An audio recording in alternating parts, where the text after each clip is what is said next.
성경 보겠습니다. 누가복음 18장 9절입니다.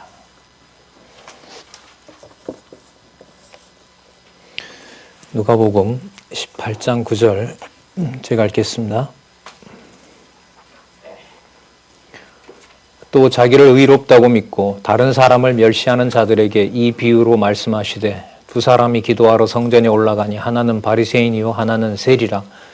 바리새인은 서서 따로 기도하여 가로되 하나님이여 나는 다른 사람들 곧 토색, 불의, 간음을 하는 자들과 같이 아니하고 이 세리와도 같이 아니함을 감사하나이다. 나는 일회에 2번씩 금식하고 소득의 11조를 드리나이다 하고 세리는 멀리 서서 감히 눈을 들어 하늘을 우러러보지도 못하고 다만 가슴을 치며 가로되 하나님이여 불쌍히 여기옵소서 나는 죄인이로소이다 하였느니라. 내가 너희에게 이르노니 이 사람이 저 사람보다 의롭다 하심을 받고 집에 내려갔느니라. 무릇 자기를 높이는 자는 낮아지고 자기를 낮추는 자는 높아지리라 하시니라. 14절까지 좀 길게 읽었습니다. 우리 교재는요. 성경 강론 14권 7522 보겠습니다.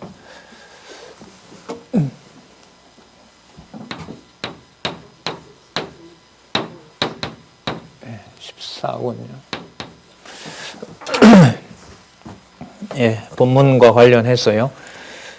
전체적인 우리 구조를 좀 보고요. 본문을 보도록 그렇게 하겠습니다. 여기죠. 지금 읽었던 18장 9절에서부터 14절까지 바로 나라의 백성을 알려주시는 겁니다. 왜 나라의 백성을 알려주냐 하면 앞으로 일어날 재림의 내 나라 백성이 누군지를 당신이 판정하신다는 거죠. 심판하신다는 거죠. 이게 이제 3위니까요. 이게 재림과 관련된 거고 앞부분에 뭐가 나왔냐 하면 나라의 권세가 나왔죠. 근데 그 나라의 권세가 그 당시에만 그런 것이 아니라 앞으로도 그렇다. 그리고 거기에서 그 백성이 누군지를 내가 선택한다. 그렇죠? 그럼 아까 본문 읽었던 것도 이제 전체 틀에서 정확하게 들어오죠. 그리고 자기 백성을 당신이 주인이시니까 당신이 관리하신다는 거예요. 주인의 권세를 행사하시는데 백성 아닌 자와 백성인 자를 당신이 하신다는 거죠. 그리고 지금도 마찬가지 역사는 이루어지고 있고요. 예수님 오실 때까지 그리고 심판 때까지 해가신다는 겁니다. 주로 그 예수님의 그 재림과 관련해서 예루살렘 멸망과 관련해서 아주 상세하게 설명을 하시죠. 그리고 권세를 가지고 있다는 것을 위력을 보여주시는 건 너무나 당연하죠. 자, 그러면서 그 위력은 여기 보면 임박한 징조를 알려줍니다. 그럼 이때 임박한 징조는 뭐냐면 우리로 보면 뭐 벌써 AD 70년이니까요. AD 70년이니까 벌써 한 1900년 훨씬 이전에 일어난 일이죠. 일어난 일입니다. 그러니까 예루살렘 멸망과 관련해서 얘기를 합니다. 그리고 예루살렘 멸망 다음에는 바로 재림으로 연결이 돼요. 이 사이에 뭐가 있냐면 본문에도 나옵니다. 이방인의 때가 있는 거죠. 그래서 예루살렘 멸망을 예고하시면서 이어서 재림에 관해서 가르쳐 주십니다. 반드시 뭐 한다? 실제 한다. 관념이나 어떤 막연한 것이 아니라 바로 늘 말씀드리지만 이 사역은 창조부터 심판까지라 그랬죠. 창조부터 심판까지 그 내용이 여기서 상세하게 나오고 있습니다. 보겠습니다. 따로 더 추가할 말씀은 없고요. 본문만 좀 확인하겠습니다. 9절에 보면 자기를 의롭다 하고 다른 사람을 멸시하는 사람들 이렇게 나오죠. 그렇게 알려줄 수 있는 분이니까 당신이 바로 나라의 주인 되신다는 겁니다. 그리고 그런 자를 계속해서 심판하고 또 골라낸다는 거죠. 심판이라는 게 결국 선과 악을 분리하는 거니까요. 그 토색, 불의, 간음하는 자들과 같이 않다고 바리새인이 그 자기를 구분하는 거죠. 자기가 자기 자신을 구분하는 겁니다. 이것이 벌써 그 자기가 주인의 자리에 가 있는 거죠. 이걸 지금 지적하시는 겁니다. 13절에 보면 이제 세리는 하나님이여 불쌍히 여기옵소서 나는 죄인으로소이다 하였느니라. 자, 여기서 우리가 하나 짚고 넘어가야 될게요. 여기서 세리처럼 회개하면 하나님 나라 백성이 된다. 이렇게 말하면 될까요? 안 될까요? 그게 아니에요. 세리에다 맞추면 안 되는 겁니다. 자, 그러니까 세리라 하더라도 하나님께서 백성으로 골라낸 자도 있고 선택한 자도 있고 선택하지 않은 자도 있습니다. 그건 우리가 알 수 없는 노릇입니다.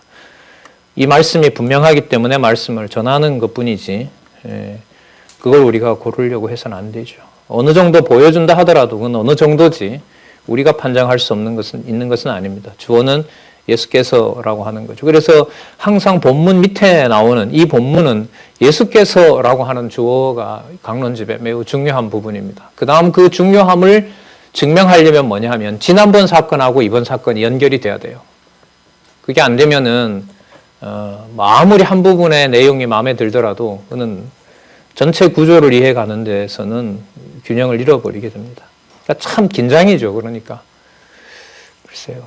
일단 거기에 역점을 두고 여러분들에게 전 말씀을 드리고 있습니다. 그래서 13절을 세리처럼 회개하면 하나님 나라 간다. 이렇게 해서 세리가 뭘 한다. 이렇게 맞추시면 안 됩니다. 자, 오히려요. 하나님의 불쌍히 여기옵소서 나는 죄인이로소이다 라는 기록을 왜 했냐 하면 이 죄인이라도 이게 이제 다음 내용하고 관계돼요. 그 22장부터 무슨 사역이 나오냐면 대속사역이 나오죠. 그러니까 이 내용의 결론은 대속사역에 가서 세리라 하더라도 예수께서 뭐 해주시는 거구나. 대속사역을 해주시는 거구나. 그 사례가 여러분 아주 중요한 사례가 뭐냐면 예수님 한편에 달려있던 강도를 낙원에 보내는 사역이에요. 그게 이제 이 대속사역의 중요함을 여기서 우리가 짐작할 수 있습니다. 그러면서 예수님의 결론입니다. 14절요. 이 사람이 저보다 의롭다 하심을 받고 이렇게 됩니다.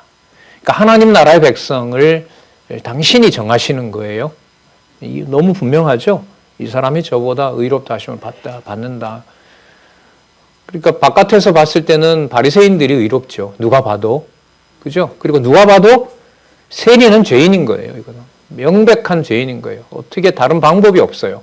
그런데 예수님께서 어떻게 하시냐 하면 이 사람이 그러니까 세리가 누구보다 저보다 바리새인보다가 어떻다? 의롭다라고 판정을 하심으로 당신이 하나님 나라의 사역을 하시고 그 나라의 백성을 당신이 구분하신다는 거죠. 그러면 세리를 연구하면 안 되겠죠. 누구를 알아야 되겠어요? 예수 그리스도가 누구신지를 공부해 가야 되는 거죠. 거기에 이제 초점을 맞추고 있는 겁니다. 그러니까 성경을 공부해 가기가 사실 참 위험해요. 위험하고 아슬아슬하고요. 그 주어를 놓지 않는다는 게 내 마음대로 되는 것도 아니고요. 말로는 예수께서라고 하지만은 내 기분과 내 감정이 안 맞으면 또 금방 무너지잖아요. 자, 그 다음 무릇 자기를 높이는 자는 낮아지고 자기를 낮추는 자는 높아지리라. 자, 이게 바로 나중에 이제 대속 사역에서 당신이 해결을 하시는 겁니다. 예수께서 해결하셔야 돼요. 자, 좋은 말씀이고 맞는 말씀인데요. 여러분 자기를 낮추는지 높이는지 우리가 알아요, 몰라요? 그렇죠. 이게 힘든 구절들이에요. 다 이런 구절이. 예. 그러니까 예수께서라는 것만 분명해지지 여기서 뭔가 우리가 모양을 갖추고 이렇게 해볼 수 있는 게 없어요. 예. 이런 게 힘든 거죠.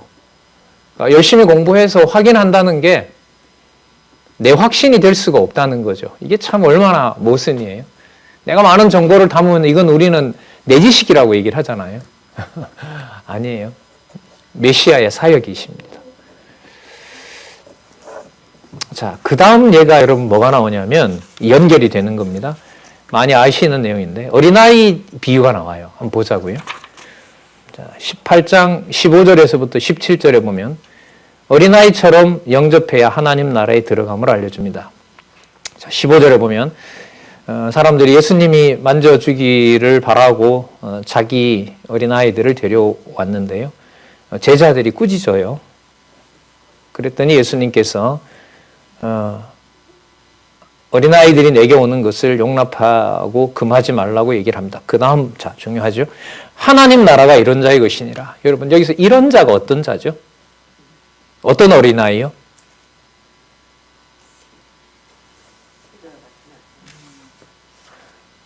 그러면 똑같은 경우가 돼요. 그 어린아이라고 천국 가요? 이렇게 하면 안 되죠? 그럼 안 되는 거예요.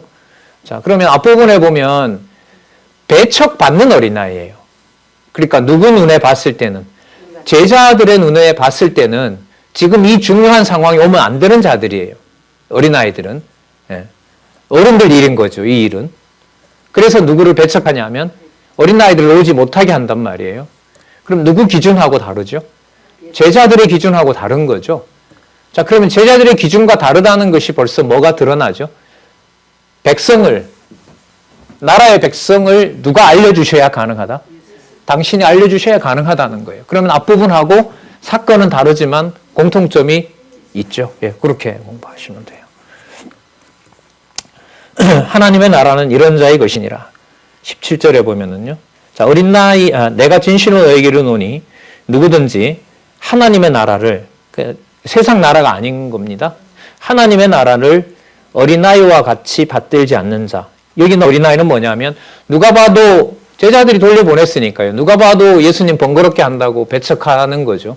그러한 자들이 바로 오히려 너희들이 배척하지만 그 자가 어디 백성이다?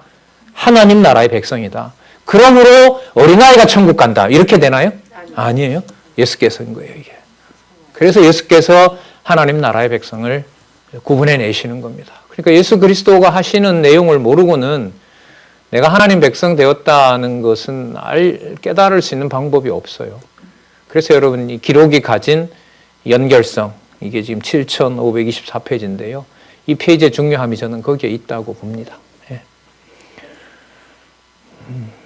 어린 않는 자 결탄코 들어가지 못하리라 하니라. 자, 그러면 여기서 어리다라는 의미가 여러분 앞부분에 나왔던 누구 경우와 맞추면 될까요? 앞에는 여러분 바리새인과 죄인이 나왔죠. 세리가 나왔죠. 그럼 이때 어린아이의 공통점과 세리와 공통점이 있어야겠죠. 있어야 예수님 하시는 사역의 공통점이, 본질이 나타날 거 아니에요. 그래서 지금 강론집에서 이런 부분들이 이제 눈에 들어오는 거예요. 그러니까 여러분, 연결을 관심이 없으면은요, 강론집에서 이 연결에 초점을 두고 있는 이유가 어떤 부분에 강론들이 들어오는지가 찾기 어렵더라고요. 예. 그러니까 목적이 다른 데 있으면. 예. 볼까요? 밑에서 두 번째 줄에. 하나님의 나라가 성령으로 거듭나서 영적으로 어린아이처럼 된 자의 것이라는 뜻으로 말씀한다. 그러면 이제 영적으로 어린아이다라고 하는 것은 전적으로 누구의 권한에 있는 거죠? 예수님의 권한에 있는 거죠.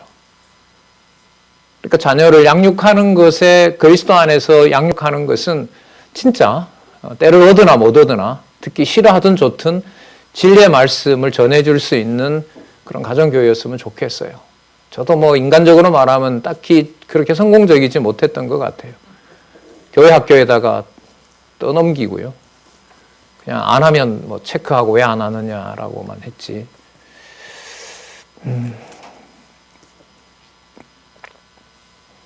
여러분, 그 다음에 나오는 내용도 그러면 두 가지 사건에서 세리와 여기 어린아이의 경우를 통해서 나라의 백성을 알려주는 내용이 나왔으면, 두 가지가 그래 나왔으면 세 번째 나오는 내용도 이런 맥락에서 나라의 백성이 누군지를 알려주는 것하고 관계가 될까요, 안 될까요? 더 돼야죠. 그게 이제 관심이 좁혀지는 거예요. 한번 보자고요. 꽤 길어요. 자, 일단 요약을 한번 보도록 하겠습니다. 영생은 행위가 아닌 하나님 능력으로 얻게 됨을 알려줍니다. 딱 드러내요, 그러면.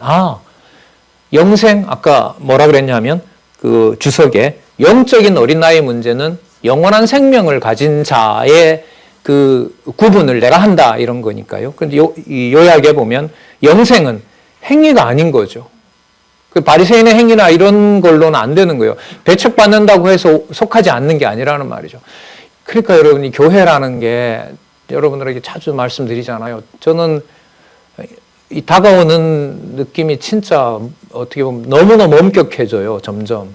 교회라는 말을 막 관념 없이 이렇게 개념 없이 쓰는 걸 스스로도 놀라는데 이게 지금 바로 예수님께서 관리하시는 어떤 나라죠? 하나님 나라, 교회잖아요.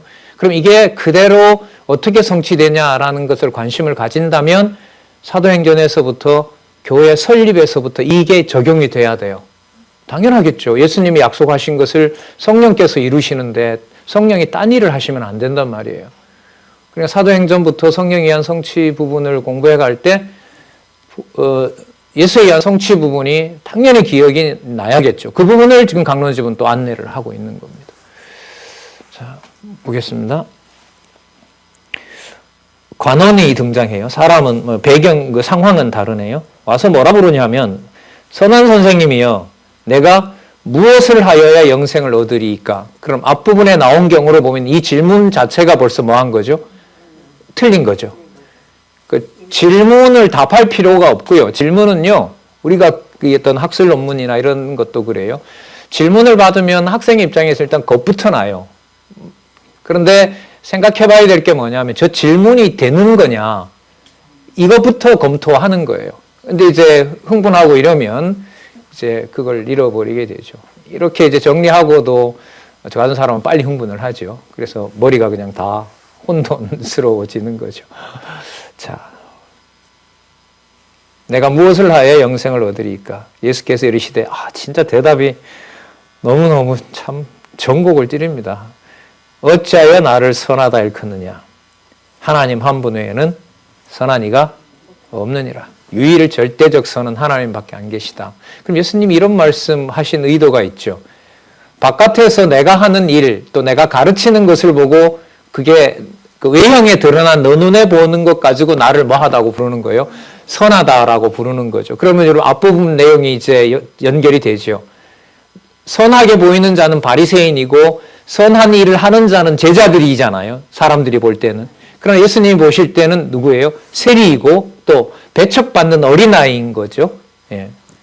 그 자들이 절대적인 선의 기준인 하나님이 선하다라고 하는 것이지 외형적으로 드러난 것 가지고 뭐라고 하면 안 된다? 선이라고 하면 안 된다.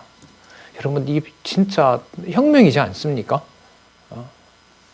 눈으로 볼 수 있는 내 기준대로 보는 것을 두고 선이다라고 말할 수 없다는 겁니다. 다르게 말하면 그냥 깨닫게 하지 않으면 아무리 무슨 말과 무슨 정리를 하고 산다 하더라도 하나님의 손에 도달할 수가 없다는 거죠. 예. 자, 이렇게 일단 말씀을 하신 내용인데요. 이게 이제 그 다음에 어떻게 증거되냐 한번 보세요. 자, 이렇게 일단 말씀하시고요. 자, 너 계명 다 지켜야 된다 얘기를 합니다. 그 십계명에 나온 일부죠. 간음, 살인, 도적질, 거짓 증거하지 말라. 자, 이때 이 사람이 뭐라 그러냐면 제 다 지켰는데요. 이렇게 얘기합니다. 그래서 저는 영생을 얻을 자격이 있다는 겁니다. 이런 거 아니에요. 예수님이 이제 그걸 또 가르쳐 주시는 거죠. 22절. 예수께서 이 말을 들으시고 이르시되 네가 오히려 한 가지 부족한 것이 있으니 네게 있는 것을 다 팔아 가난한 자를 나누어 주라. 그리하면 하늘에서 보화가 네게 있으리라. 그리고 와서 나를 쫓으라. 이때 하늘 보화는 아까 나왔던 하나님 나라에 속한 백성으로서 받는 기업이라고 하겠죠. 네. 자, 이 말은 예수님께서 행위로 그렇게 다 한다고 하면 그럼 이 행위도 해라. 그 말은 그 행위를 통해서 하나님 나라 백성이 된다는 걸 증거하려는 걸까요? 행위로 하나님 백성 될 수 없다는 걸 알려주는 걸까요? 그렇겠죠. 이미 앞부분에 그게 나왔으니까. 선하다라고 기준이 우리 기준하고 다르다는 걸 말씀하셨기 때문에 그래서 한번 보자고요. 그래서 이 기록이 이렇게 기록되어 있는 거예요. 자, 23절에 그 사람이 큰 부자인 고로 이 말씀을 듣고 심히 근심하더라. 그러니까 하늘에 있는 보화보다 어디에 있는 보화가 더 마음이 가도록 정죄해버린 거죠. 자기가 가지고 있는 보화보다가 여러분 이걸 가지고요. 재물 가지고 있으면 하나님 나라 못 간다. 이렇게 가면 돼요? 안 돼요? 안 되는 거예요. 이게 또. 이게 얼마나 암초가 많아요. 이걸 부흥회 때 얼마나 왜곡했습니까? 그런 게 아니에요. 그러니까 사람 주어를 놔버리면 얼마나 큰 이 성경에 그냥 단절을 시키는지 하나님 살아계신 것으로부터 멀어지는지 알 수가 있습니다. 23절 심히 근심하더라. 24절 예수님의 이제 설명이 들어갑니다. 예수께서 저를 보시고 가라사대, 자, 그 사람을 보고 얘기하는 거예요. 재산이 있는 자는 이 단수예요. 그러니까 이 부자 보고 얘기하고 있는 겁니다. 보시고 얘기하시는 거니까. 자, 하나님 나라 소개하죠. 하나님 나라에 들어가기가 어떻게 어려운지, 우리가 하는 말 얼마나 어려운지 이렇게 얘기를 합니다. 25절에는 약대가 바늘기로 들어가는 것이 부자가 하나님 나라에 들어가는 것보다 쉬우니라. 이때 부자는 여러분 복수예요.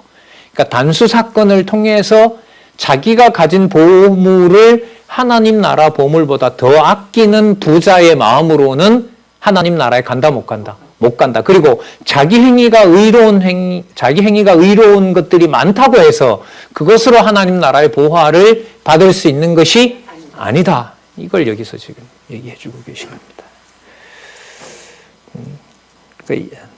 약대가 바늘기로 들어가는 건 불가능한 일이죠. 그것처럼 부자가 이때 부자도 그러니까 그 한정을 시켜야 되는 거죠. 부자면 다 못 간다. 이것도 좀 무섭잖아요. 어디까지 부자입니까?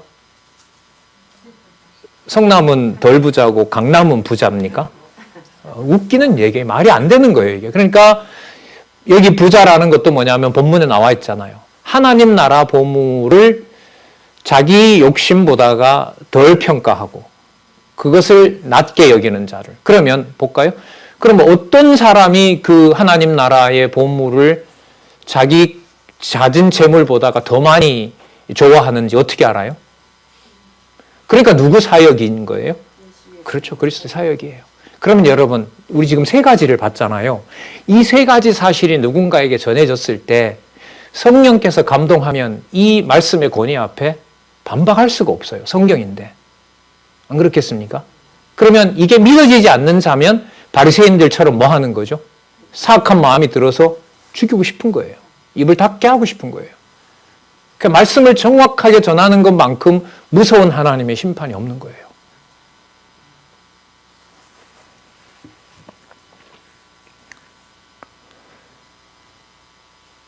제자들이 걱정이 되는가 봅니다. 26절에 볼게요. 듣는 자들이 가로되 그런 즉 누가 구원 얻을 수 있습니까? 그러면 이미 답이 나왔죠. 앞부분에 뭐라 그랬냐면 선한 분은 누구밖에 없다 그랬어요. 그렇죠. 하나님 외에 한 분밖에 없다 그랬잖아요. 그러니까 하늘나라에 속한 보물, 그러니까 하나님 나라에 속한 영혼, 그것을 판정해 줄 수 있는 분은 하나님 한 분밖에 없다. 예. 그러면 답이 나오겠죠. 예수님의 의도가 그거였으니까. 그래서 이렇게 나오는 거예요. 듣는 자들이 가로되 그런즉 누가 구원을 얻을 수 있나이까. 27절 가라사대 무릇 사람이 할 수 없는 것. 이 말은 사람이 할 수 있다 없다? 영생에 대해서 사람이 할 수 있는 게 없다. 답이 나왔네요. 하나님은 하실 수 있느니라. 하나님이 하신다.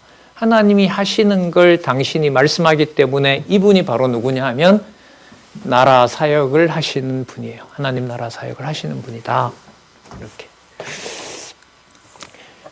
그러니까 낱말은 한국 국어인데 낱말이 연결이 되는 것은 성경은 우리가 알고 있는 보편적인 상식으로는 연결이 돼요? 안 돼요?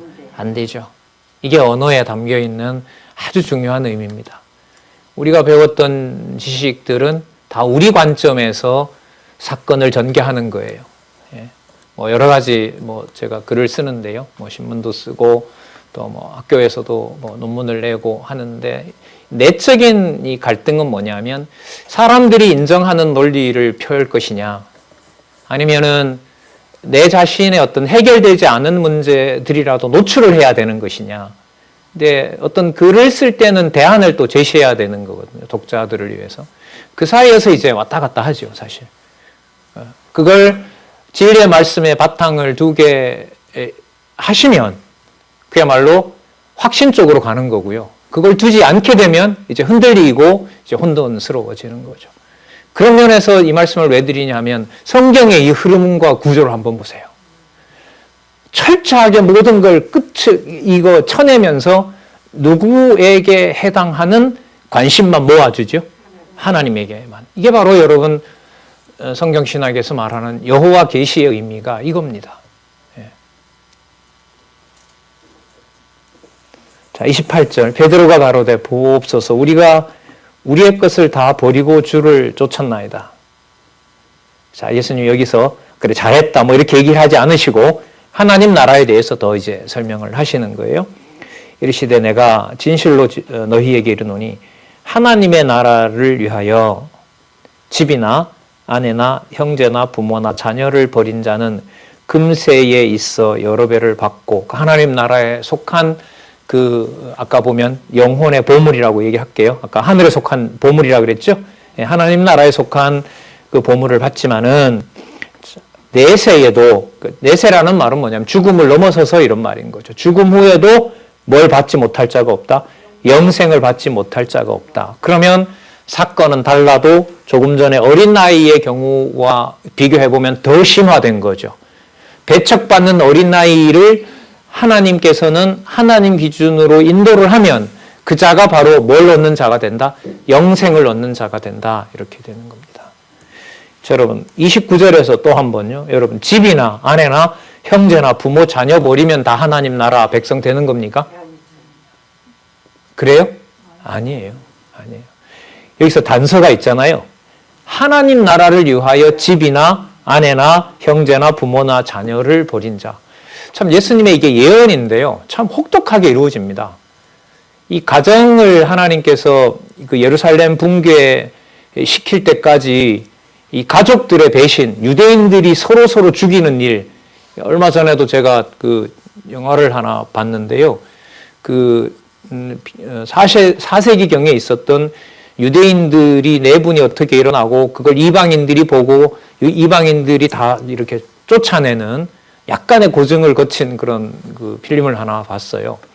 그러니까 유대인들을 하나님께서 아직은 아니지만 예수님 계실 때부터 앞으로 100년이 되면 예를 들면 한 130년 경이라고 보십시다.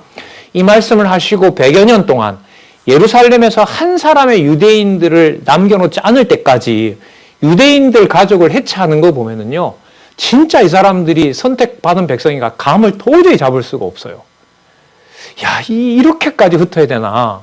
뭐 우리 한 일제 35년도 있지만은요, 도저히 감당이 되질 않아요. 그런데 그걸 오늘 우리가 지금 이 흐름을 따라서 가면서 살펴보면 진짜 하나님 나라의 백성의 관리는 또 그리고 시기와 때는 진짜 누가 하시는 거구나. 하나님께서. 그리고 그 사역을 아버지 이름으로 이 개념도 나옵니다. 뒤에. 아버지 이름으로 하는 바로 누가? 메시아가, 그리스도가 그렇게 하신다는 사실을 알 수가 있어요. 그래서 고민은 그거죠. 하나님 나라를 위하여 집이나 아내 버린 걸 어떻게 알아요? 저는 다 버리고 저는 오직 주님만 따라갈 겁니다. 그걸 자기가 보증을 해요? 예. 그래서 늘 말씀드리죠. 어떤 청년의 고민대로. 오늘 이렇게 말씀 좋은데 내일 저도 가룟유다처럼 버려지면 어떡해요? 강사님? 저도 버려질지 모르는데요.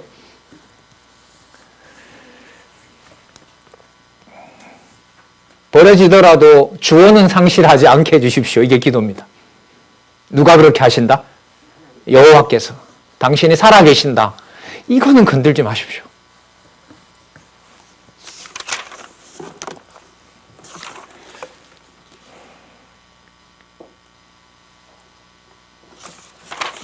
자, 그 다음에요. 세 가지 사건이 더 이제 깊어졌어요. 자, 18장 31절에서부터 34절이 아니고요. 43절이죠. 오타 좀 고쳐주시기 바랍니다. 7527에 18장 31절에서부터 43절. 자, 선지자의 예언이 응하게 될 인자를 믿는 소경을 구원합니다.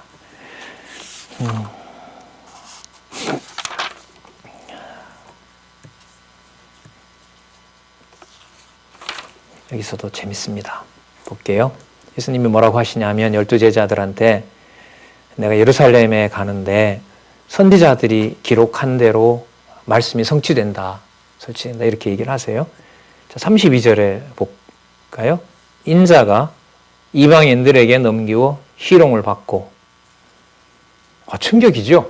아까까지 뭘 얘기하시다가 하나님 나라에 어마어마한 그 보물을 주시는 분으로 얘기를 하시다가 당신이 뭐 한다는 거예요? 희롱당하고 능력을 받고 침뱉음을 받고 다 일어나죠. 이게 다 성취됩니다. 그 다음에 로마군에게 끌려가죠. 채찍질 당하고요. 로마 군인들에 의해서 죽고요. 그 다음에 3일 만에 살아나리라 이렇게 얘기를 합니다. 그럼 여러분 여기에 보면 뭐와 뭐가 같은 사건이에요? 희롱을 받는 것하고 3일 만에 살아나는 것은 어때요? 같은 사건인 거예요. 여기에서 여러분 눈에 보이는 대로 채찍질 받는 것은 굉장히 나쁜 일이고 그건 전적으로 우리 생각인 거예요. 나쁜 일이고 그 다음에 부활하는 것은 좋은 일이고 이렇게 접근해도 또 될까요? 안 될까요? 안 되는 거예요. 그런 목적이 있는 게 아니에요. 그런데 여러분 여기에 보면 3일 만에 살아나리라고 하시는 이 말씀의 마침은 앞부분에 뭐하고 연관이 되죠? 앞부분에 조금 전 사건의 마지막 결론이 뭐였죠? 맞아요. 우리 90대 노 권사님이 맞추셨어요. 맞아요. 영생을 받지 못할 자가 없느니라는 것하고 관계되는 거예요. 이게. 자, 그 영생을 뭘로 확증해 주시는 거예요? 무슨 사건으로?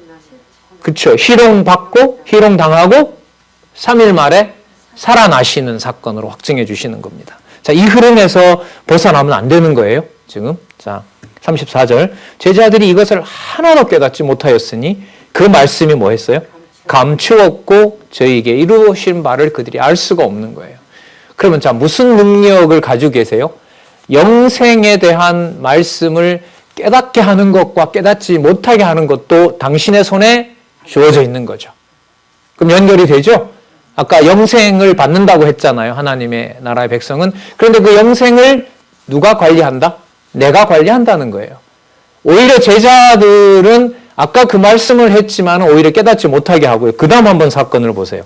35절에 여리고에 가까이 오실 때에 한 소경이 길가에 앉아 구걸하다가 예수님의 지남을 보고 그 무슨 일이냐고 물은데 저희가 나사렛 예수께서 지나가신다 하니, 여러분 나사렛 예수라는 이름은 유대인들 사이에서 좋은 이름일까요? 죄송합니다. 인간적으로 얘기를 해서 좋은 이름일까요? 나쁜 이름일까요? 높여주는 이름일까요? 흉보는 이름일까요? 흉보는 이름이에요. 야, 저기 나사렛 출신이다. 제가 이런 이름인 거예요. 저 사람이 나사렛 출신이다. 거기에서 그냥 잘한다. 저 부모도 아버지도 어렸을 때 돌아간 사람이다. 저 사람. 그리고 어머니를 모시고 동생들을 거느리고 그렇게 살아간 사람이 바로 나사렛 예수다. 그러니까 우리 눈에 보이는 인물, 철저하게 우리가 알고 있는 인물, 그 인물이 누구예요? 나사렛 예수라는 거예요. 근데 지금 앞부분에서는 그런 나사렛 예수 기준으로 얘기하신 게 아니죠. 하나님 나라 기준으로 얘기를 하신 거예요. 그러면 나사렛 예수는 눈에 보이는 거고요. 그 다음에 나사렛 예수를 거기서 머무는 것이 아니라 누구로 소개해야 되죠? 재림할 나라의 백성을 모두 통치하시는 분으로 소개가 되어야 돼요. 자, 그런 의미에서 여러분 무슨 낱말이 나오냐 하면 38절에 뭐라고 그럽니까? 다윗의 자손 예수여 나를 불쌍히 여기소서 하거늘 39절 앞서가는 자들이 저를 꾸짖어 잠잠하라. 꾸짖는 거 또 나오죠. 저주받아서 소경된 내가, 유대인들이 볼 때요. 저주받아 소경된 너가 어떻게 나사렛 예수 우리 주님 이름을 너가 그렇게 함부로 부르느냐. 조용히 해라. 이렇게 되는 거죠. 이 문제는 여러분 이미 앞부분 해결했어요. 어린아이 문제, 아까 세리 문제, 인간적인 어떤 외형을 보고 하나님 나라에 속한다, 예수님께 올 수 있다 없다 그렇게 말하면 안 된다는 걸 얘기를 해주신 거예요. 그럼 여기서는 그 차원에서 머무는 것이 아니라 더 깊이 들어가 봐야 돼요. 앞부분에 나왔던 영생과 지금 여기에서 예수님이 3일 만에 부활하신다는 것과 연결을 해서 무엇을 얘기하려고 있는지. 여러분 그래서요. 성경 본문이 연결이 되는 것이 신학적 깊이가 들어가는 거예요.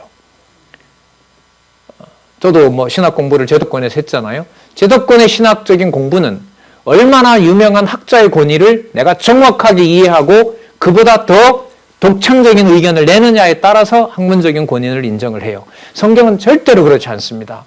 성경은 본문의 내용의 연결성을 두고 계속해서 더해가면서 예수가 그리스도인 것을 증거하고요. 예수 그리스도의 증거를 통해서 살아계신 하나님의 존재를 확증하도록 해주시는 것. 그래서 본문의 연결을 통해서 뭐가 깊어져요? 신학적 깊이가 깊어지는 거예요. 그걸 우리는 뭐라 부르냐면 성경 신학이라고 그래요. 보겠습니다. 39절. 꾸짖어 잠잠하라 하되 저가 더욱 소리질러 심히 소리질러 다윗의 자손이여 나를 불쌍히 여겨소서 하는지라. 40절. 예수님의 대답이 정말 궁금하죠. 자, 궁금하지만 이미 방향은 정해져 있어요. 왜? 아까 영생이라고 말씀하셨기 때문에. 자, 그렇게 기대하고 성경을 봐가시면 돼요. 자, 데려오라 하셨더니 저가 가까이 오매 물어가로되 내게 무엇을 하여 주기를 원하느냐. 여기서도 마찬가지예요. 내게는 어떤 내게예요? 어떤 소경이었죠? 나사렛 예수를 다윗의 자손이라고 부르게 한 소경이에요. 이렇게 보시는 거예요. 딴 데로 빠져나가지 않으려고 하는 거죠. 본문에 나와 있는 것을 계속 확인해 가는 겁니다.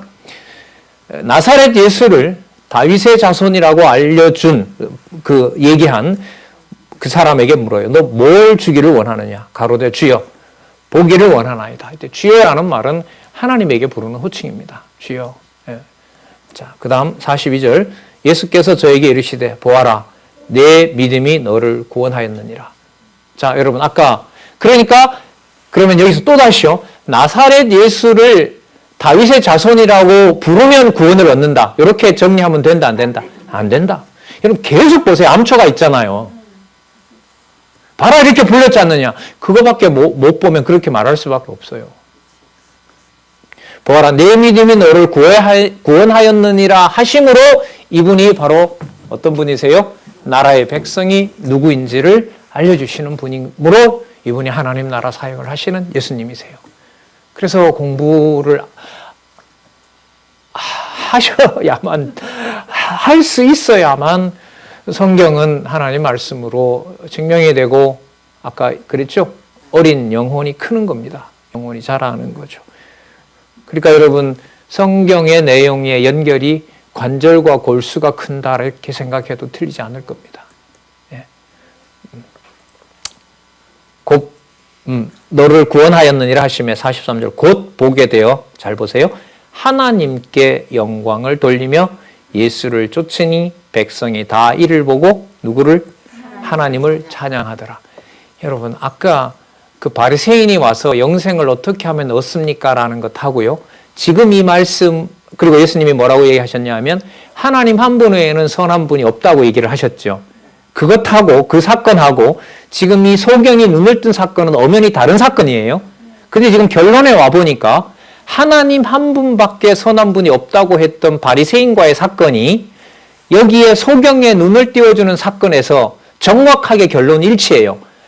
오직 선한 분이 한 분밖에 없으므로 모든 영광은 외모로 드러난 나를 보는 것이 아니라 누구에게 돌리는 것이 합당하다? 하나님께 영광을 돌리는 것이 합당하다. 그게 바로 무슨 사역의 본질이냐면 하나님 나라 사역의 본질입니다. 그게 바로 여호와 계시라고 하는 성경신학에서 주장하는 성경의 기록 목적과 동일한 겁니다. 이렇게 연결이 되는 거예요. 다는 자세하게는 말씀드리지 못했지만 성경의 논리성, 구조를 여러분들에게 염두에 두고 말씀을 드린다는 거 여러분들도 아마 눈치채으리라고 믿습니다. 조금 전 사건이 제자들은 뭐 하지 못하게 하고 깨닫지 못하게 하고, 그러니까 가까이 있다고 해서 말씀을 다 듣는 것이 아니다. 당신의 주인된 권세를 보여주려는 거니까요. 자, 이것 하나 가지고는 우리가 깨닫기가 부족한가 봐요. 그 다음에 그 유명한 여러분 세리장. 세리는 죄송합니다. 세리는 나쁜 사람이에요. 유대인들이 봤을 때. 그리고 세리의 장은 나빠도 훨씬 더 나쁜 사람이에요. 그 자를 뭐라고 얘기를 하냐면 잃었다가 찾은 백성이라고 얘기를 해요. 이거는 도저히 우리가 할 수 없는 일이에요. 보겠습니다. 사역이라는 말이 얼마나 그 신학적으로 해석이 돼야 되는지 여기서도 알 수 있습니다. 자, 여리고로 들어가서 이제 지나가셔서 아까 여리고 들어오는 입구였거든요. 이제 여리고 내에 들어갔습니다. 삭개오라는 사람이 있는데 자, 2절에 보면 완전히 버려진 자예요. 세리장인데다가 뭐까지 많아요? 부자예요. 그러면 딱 머리에 그려지죠. 유대인들의 그 돈을 갈취해 가지고 그것도 로마에다가 상납을 하고 자기는 그 남은 돈을 가지고 부자가 된, 누가 보더라도 이거는 빨리 없애야 될 자죠. 없어져야 될 자인 겁니다.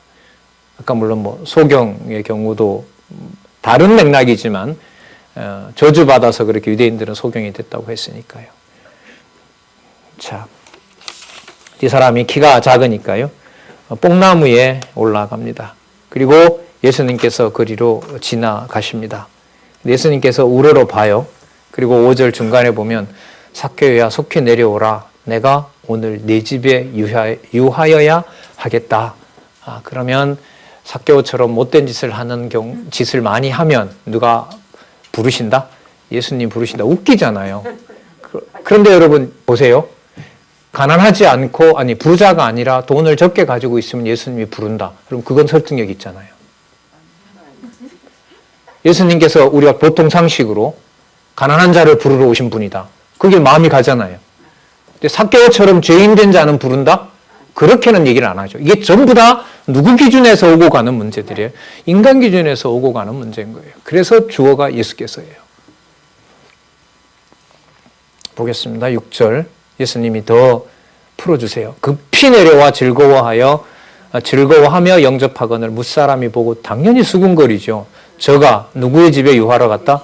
죄인의 집에 유하러 갔다. 제자들에게는 숨기고 누가 봐도 죄인인 자에게는 하나님의 자녀인 것을 깨닫게 해주시고, 그렇다고 여러분 세금을 포탈한 자가 하나님의 나라에 간다 이렇게 왜곡하면 안 되죠. 어떤 경우라도 그런 의도로 거기에다가 얘기하면 안 돼요. 주어를 상실하시면 큰일 나는 거죠. 이게. 나중에 강도라도 대속사에게 가서 어느 누구라도 그 인간적인 조건을 떠나서 하나님 나라의 대속사역이 적용이 되는 것이지, 우리가 함부로 중간중간에 우리 기준대로 그렇게 쓸 수 있는 것이 아닙니다. 8절 볼까요? 삭개오가 서서 주께 여짜오되, 자, 묻지도 않았는데 내 소유의 절반을 가난한 자들에게 주겠사오며 만일 네 것을 토색한 일이 있으면 4배나 갚겠나이다. 저 성경 처음 볼 때 이거 되게 불만이었어요. 나쁜 놈 절반이라니 다 내놔야지. 세리 주제에.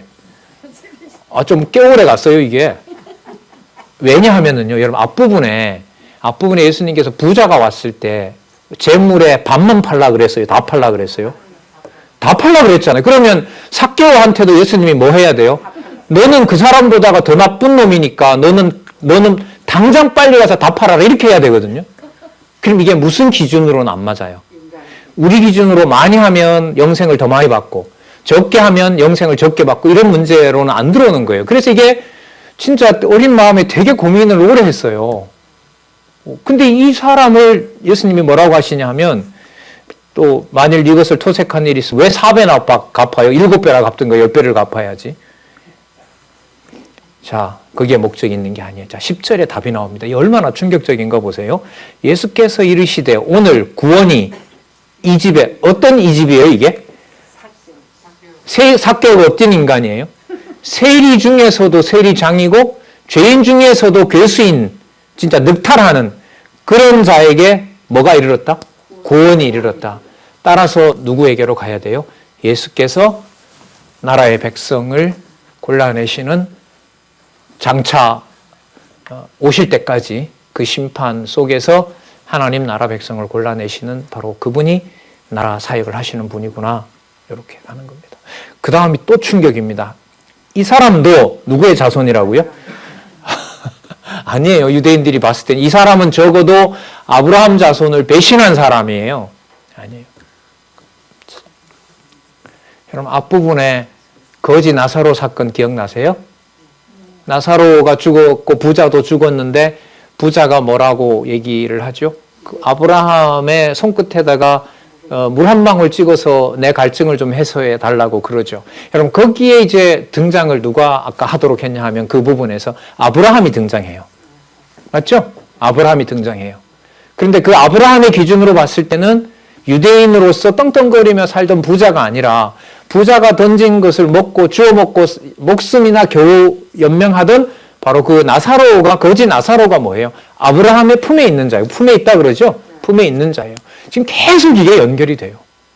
여러분 아까 우리 좀 지나왔는데요. 다윗의 자손이라고 했을 때는 아까 다윗의 자손이요라고 나사렛 예수를 불렀던 소경이 눈을 뜨잖아요. 그럼 거기서 여러분 다윗의 자손은요, 마태복음 1장 1절로 가시면 안 돼요. 그는 누가복음 3장에 나오는 뭐가 나왔었죠? 족보가 나왔었죠. 맞죠? 예수님부터 시작해서 다윗을 지나서 누구의 아들로 증명을 하죠?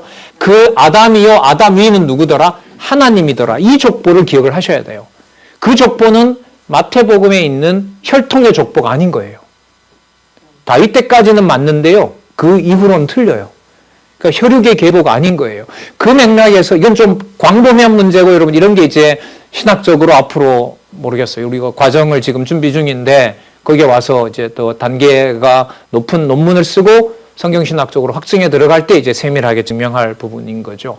어쨌든 이 다윗의 자손도 아까 나왔었죠. 자, 다윗의 자손이라고 나왔고 지금은 누구 자손이라고 그래요? 아브라함의 자손인 거예요. 그럼 이때 아브라함의 자손도 우리 기준으로 말하는 그런 아브라함 자손이 아니다라는 겁니다. 아니므로 그런 사실을 증거하시는 바로 예수님께서 하나님 나라 사역을 하시고 그 나라 백성을 당신이 모으시는 거예요.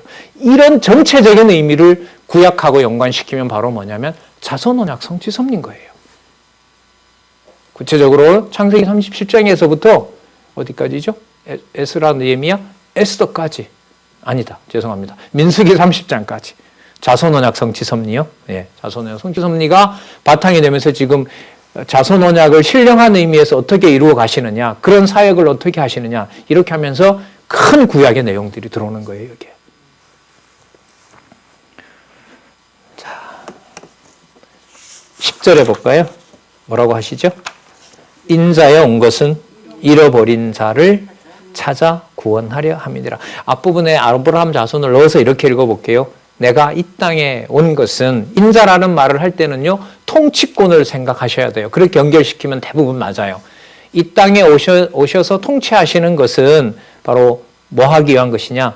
잃어버린 어떤 자요? 아브라함의 자손. 잃어버린 아브라함의 자손들, 언약의 자손들을 내가 구원하려 함이니라. 어떻게 구원하실 건데요? 아까 조금 전에 얘기했던 것처럼 인자가 올라가서 처참하게 아주 부끄러운 수치를 당하고 죽었다가 뭐 한다? 살아난다. 그 일은 22장에서부터 대속사역에서 이렇게 연결이 되는 겁니다. 자, 그 다음 우리 짧게요. 시간이 얼마 안 남았는데 문화를 맡기는 비유로 하나님 나라의 판사를 알려주세요. 그리고 구원의 아까 여러분 아브라함의 자손을 찾아낸다 그랬죠. 그러면 아브라함의 자손을 찾아낼 때도 그 어떤 판단하는 방식이 우리 기준에 따라서 할까요? 예수님의 그 방법과 은혜와 주권으로 할까요? 당연한 거죠. 자, 그래서 여기에 이제 비유를 얘기를 하세요. 자, 어떤 비유를 하시냐면, 상황이 11절에 보면 하나님 나라가 당장 나타날 것처럼 제자들은 알고 있었어요. 자, 그랬더니 예수님께서 12절에 비유를 들어요. 어떤 귀인이 왕위를 받아 가지고 오려고 먼 나라로 갈 때에, 이 말은 뭐냐면 먼 나라로 간다는 말은 이제 곧 뭐 한다는 거죠? 죽으신다는 거예요. 죽어서 다시 오실 때까지 재림과 심판까지 다 이제 향하는 겁니다. 13절 그 종 열을 불러 열 문화를 주며 이르되 내가 돌아오기까지 장사하라 하니라. 자, 여기 14절부터 보세요. 그런데 그 백성이 저를 미워하여 사자를 뒤로 보내어 가로되 우리는 이 사람이 우리 왕됨을 원치 아니하나이다 하였더라. 이건 유대인들이에요. 누가 봐, 유대인들인 거예요. 자, 그러니까 이 사람은 누가 아니냐면 자칭 아브라함의 자손이라 하지만 아브라함의 자손들이 아닌 자들인 거죠. 그럼 이들과 관계에서 어떤 일이 벌어지느냐? 15절 귀인이 왕위를 받아가지고 돌아와서 은준 종들이 각각 어떻게 장사한 것을 알고자 하여 저희를 부르니. 자, 여기 이제 두 무리가 있는데요. 예수님께서 왕권을 가지신다는 것을 반대하는 자들이 있고요. 또 예수님께서 뭔가를 맡겨놓고 간 자들이 있어요. 복음을 맡겨놓고 간 자들이 있어요. 이 두 가지 다를 예수님이 심판하신다는 거죠. 그러니까 백성 관리하시는 주권자시라는 거예요. 결과적으로 볼게요.